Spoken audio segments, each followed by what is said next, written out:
मेरी कक्षा में आप सभी का स्वागत है। आज हम पुस्तक वसंत कक्षा 7वीं का पाठ 15 नीलकंठ का सार और प्रश्न उत्तर पढ़ेंगे। इसकी लेखिका महादेवी वर्मा जी हैं। तो अब हम पाठ का सार पढ़ना आरंभ करते हैं। एक दिन लेखिका अपने एक मेहमान को स्टेशन पहुंचाकर लौट रही थी कि उन्हें चिड़ियों और खरगोशों की दुकान का ध्यान आ गया। वे बड़े मियाँ चिड़िया वाले की दुकान पर अभी पहुंची भी ना थी कि उन्होंने बीचों बीच गाड़ी रुकवाकर लेखिका को मोर के दो बच्चों के बारे में बताना शुरू कर दिया। उसने कहा, एक मोर है, एक मोरनी। लेखिका ने मोर के बच्चे देखने चाहे। वे तीतरों की तरह पिंजरे में बंद थे। लेखिका ने 35 रुपये देकर उन दोनों को खरीद लिया। जैसे ही पिंजरा कार में रखा, वे छटपटाने लगे, मानो पिंजरा ही सजीव और कहने योग्य हो गया हो। महादेवी जी ने अपने घर के बड़े जालीघर में उन्हें दूसरे जीव जंतुओं के डर से पास न रखा, बल्कि अपने पढ़ने के कमरे में उन्हें स्थान दिया।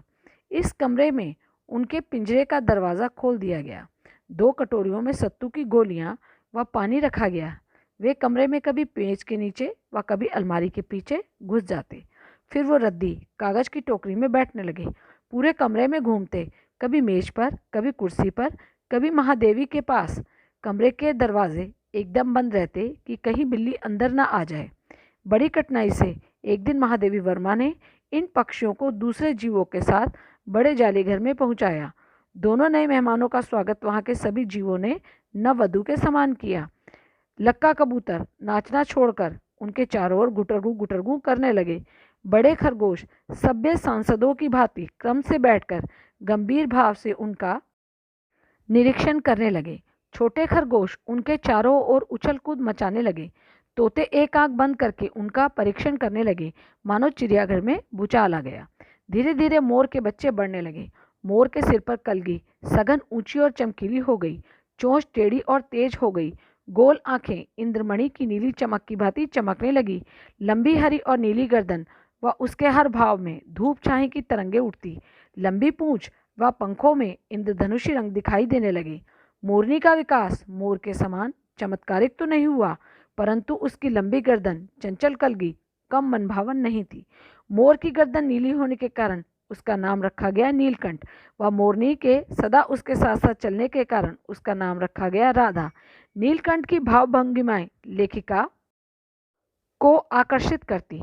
उसका गर्दन टेढ़ी करके देखना, विशेष भंगिमा के साथ नीचे कर दाना चुगना, पानी पीना, टेढ़ी कर शब्द सुनना, लेखिका व मेहमानों के स्वागत हेतु अपने पंखों को मंडलाकार रूप देना, वर्षा ऋतु में नृत्य करना आदि मनमोहक लगता।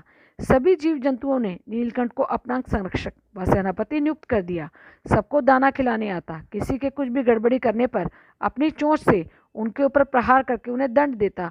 सब अपने सघन पंख फैलाकर बैठ जाते और वे सब उसकी लंबी पूंछ और पंखों में छुआ-छुअल का खेल खेलते।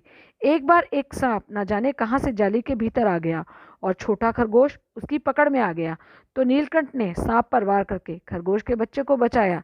राधा ने जब तक दूसरे जीव जंतुओं को सूचित किया, तब तक तो नीलकंठ सांप के 2 खंड कर चुका था। बसंत ऋतु में जैसे ही आम के वृक्ष फूलों से लद जाते, अशोक के नए लाल पत्ते पल्लवित होते, तो नीलकंठ जालीघर में बंद न रह पाता, उसे बाहर ही छोड़ना पड़ता। नीलकंठ और राधा की प्रिय ऋतु थी वर्षा। मेघों के आने से पहले ही हवा में सजल आहट पा लेते थे। वर्षा होते ही मोर का गोलाई में पंख फैलाकर नृत्य करना मनभावन होता था। मेघ के गर्जन के ताल पर ही तन्मय नृत्य आरंभ होता। परंतु नीलकंठ के समान राधा नाच नहीं सकती थी, परंतु उसकी गति में भी एक छंद रहता था। एक दिन किसी काम से लेखिका नखास कोने से निकली तो बड़े मियाँ ने कार को रोक लिया और उन्हें एक मोरनी दिखाई जिसके पंजों की उंगलियां टूटी हुई थी। उसने बताया कि चिड़ीमार ने ऐसा किया है। महादेवी ने 7 रुपये देकर उसे खरीद लिया।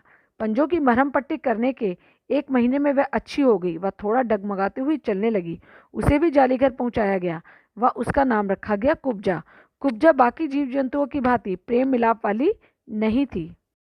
वह सदा नीलकंठ के साथ रहना चाहती। जब भी राधा को नीलकंठ के साथ देखती तो उसे मारने दौड़ती। और एक बार राधा ने 2 अंडे दिए जिन्हें वह पंखों में छिपाए बैठी रहती, लेकिन कुब्जा ने उन्हें भी तोड़ डाला। नीलकंठ उससे दूर भागता था, परंतु किसी को भी वह नीलकंठ के समीप नहीं आने देती थी।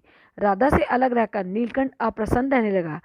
कई बार वह जाली भर से भाग भी गया। कई बार वह उदास होकर आम की शाखाओं में भूखा प्यासा छिप जाता।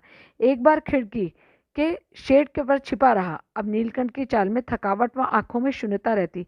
महादेवी सोचती रही कि समय रहते सब ठीक हो जाएगा, लेकिन एक दिन उन्होंने देखा कि नीलकंठ पूंछ व पंख फैलाए धरती पर बैठा था। लेखिका के पुकारने पर भी वह हिला डुला नहीं। वास्तव में वह मर गया था। महादेवी ने उसे अपने शॉल में लपेटकर गंगा की लहरों में प्रवाहित कर दिया। राधा उसकी मृत्यु के बाद सदा उसके इंतजार में रहती कि वह आ जाएगा। उसे हर पल नीलकंठ के अपने साथ होने का एहसास था।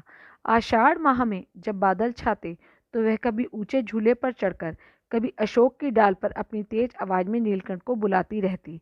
कुब्जा भी नीलकंठ को ढूंढती रही। जाली का दरवाजा खुलते ही बाहर भागती और आम, अशोक, कचनार आदि की शाखाओं में उसे ढूंढती।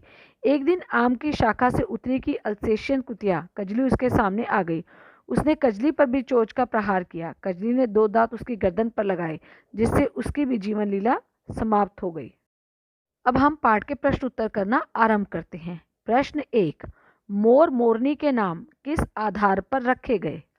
नीलाभ ग्रीवा अर्थात नीली गर्दन के कारण मोर का नाम रखा गया नीलकंठ। मोरनी सदा उसकी छाया के समान उसके साथ साथ ऐसे रहती जैसे राधा श्री कृष्ण के साथ रहती थी, इसलिए उसका नाम राधा रखा गया। प्रश्न 2, जाली के बड़े घर में पहुंचने पर मोर के बच्चों का किस प्रकार स्वागत हुआ? मोर और मोरनी को जब जाली के बड़े घर में पहुंचाया गया तो दोनों का स्वागत ऐसे किया गया जैसे नववधु के आगमन पर किया जाता है। लक्का कबूतर नाचना छोड़ उनके चारों ओर घूम घूम कर गुटरगू करने लगे। बड़े खरगोश गंभीर रूप से उनका निरीक्षण करने लगे। छोटे खरगोश उनके चारों ओर उछलकूद मचाने लगे। तोते एक आंख बंद करके उनका परीक्षण करने लगे।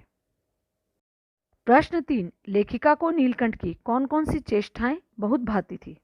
नीलकंठ देखने में बहुत सुंदर था। वैसे तो उसकी हर चेष्टा ही अपने आप में आकर्षक थी, लेकिन महादेवी को निम्न चेष्टाएं अत्यधिक भाती थी। पहला, गर्दन ऊंची करके देखना। दूसरा, विशेष भंगिमा के साथ गर्दन नीची कर दाना चुगना। तीसरा, गर्दन को टेढ़ी करके शब्द सुनना। चौथा, इंद्रधनुष के गुच्छे जैसे पंखों को मंडलाकार बनाकर तन में नृत्य करना। पांचवा, महादेवी के हाथों से हौले हौले चने उठाकर खाना। छठा, महादेवी के सामने पंख फैलाकर खड़े होना। प्रश्न 4, इस आनंदोत्सव की रागनी में बेमेल स्वर कैसे बज उठा? वाक्य की किस घटना की ओर संकेत कर रहा है? इस आनंदोत्सव की रागनी में बेमेल स्वर कैसे बज उठा? यह इस घटना की ओर संकेत कर रहा है कि नीलकंठ और राधा सदा साथ साथ रहते थे। घर के सभी जीव जंतुओं का भी आपस में अनन्य प्रेम था। एक दिन महादेवी वर्मा नखास कोने से निकली तो चिड़िया बेचने वाले बड़े मियाँ ने उन्हें एक मोरनी के बारे में बताया जिसका पाँव घायल था। लेखिका उसे 7 रुपये में खरीदकर घर ले आई और उसकी देखभाल की। कुछ ही दिनों में वह स्वस्थ हो गई। उसका नाम कुब्जा रखा गया। वह स्वभाव से मेल मिलाप वाली ना थी। वह नीलकंठ और राधा को साथ साथ ना देख पाती। प्रश्न 5, बसंत ऋतु में नीलकंठ के लिए जालीघर में बंद रहना असहनीय क्यों हो जाता था? नीलकंठ को फलों के वृक्षों से भी अधिक पुष्प व पल्लवित वृक्ष भाते थे, इसलिए जब वसंत में आम के वृक्ष सुनहली मंजलियों से लद जाते और अशोक लाल पत्तों से ढक जाता तो नीलकंठ के लिए जालीघर में रहना असहनीय हो जाता। वह बार बार बाहर जाने का प्रयास करता, तब महादेवी को उसे बाहर छोड़ देना पड़ता। प्रश्न 6, जालीघर में रहने वाले सभी जीव एक दूसरे के मित्र बन गए थे, पर कुब्जा के साथ ऐसा संभव क्यों नहीं हो पाया? जालीघर में रहने वाले सभी जीव एक दूसरे के मित्र थे। कबूतर, खरगोश, तोते, मोर, मोरनी सभी मिलजुल कर रहते थे, लेकिन कुब्जा का स्वभाव मेल मिलाप का नहीं था। वह हरदम सबसे झगड़ा करती थी और सभी को अपनी चोंच से नोच डालती थी। यही कारण था कि वह किसी को भी अपना मित्र ना बना सकी। प्रश्न 7, नीलकंठ ने खरगोश के बच्चे को सांप से किस तरह बचाया? इस घटना के आधार पर नीलकंठ के स्वभाव की विशेषताओं का उल्लेख कीजिए। एक बार एक सांप जालीघर के भीतर आ गया। सभी जीव जंतु भागकर इधर उधर छिप गए। केवल एक शिशु खरगोश सांप की पकड़ में आ गया। सांप ने उसे निगलना चाहा और उसका आधा पिछला शरीर मुंह में दबा लिया। नन्हा खरगोश धीरे धीरे चींची कर रहा था। सोए हुए नीलकंठ ने दर्द भरी व्यथा सुनी तो वह अपने पंख समेटता हुआ आ गया। अब उसने बहुत सतर्क होकर सांप के फन के पास पंजों से दबाया और फिर अपनी चोंच से इतने प्रहार कर उस पर किए कि वह अधमरा हो गया और फन की पकड़ ढीली होते ही खरगोश का बच्चा मुख से निकल आया। इस प्रकार नीलकंठ ने खरगोश के बच्चे को सांप से बचाया। इस घटना के आधार पर नीलकंठ के स्वभाव की निम्न विशेषताएं उभर कर आती हैं। पहली, सतर्कता। जालीघर के ऊंचे झूले पर सोते हुए भी उसे खरगोश की कराहट सुनकर यह शक हो गया कि कोई प्राणी कष्ट में है और वह झट से झूले से नीचे उतरा। दूसरा, वीरता। नीलकंठ वीर प्राणी है। अकेले ही उसने सांप से खरगोश के बच्चे को बचाया और सांप के 2 खंड करके अपनी वीरता का परिचय दिया।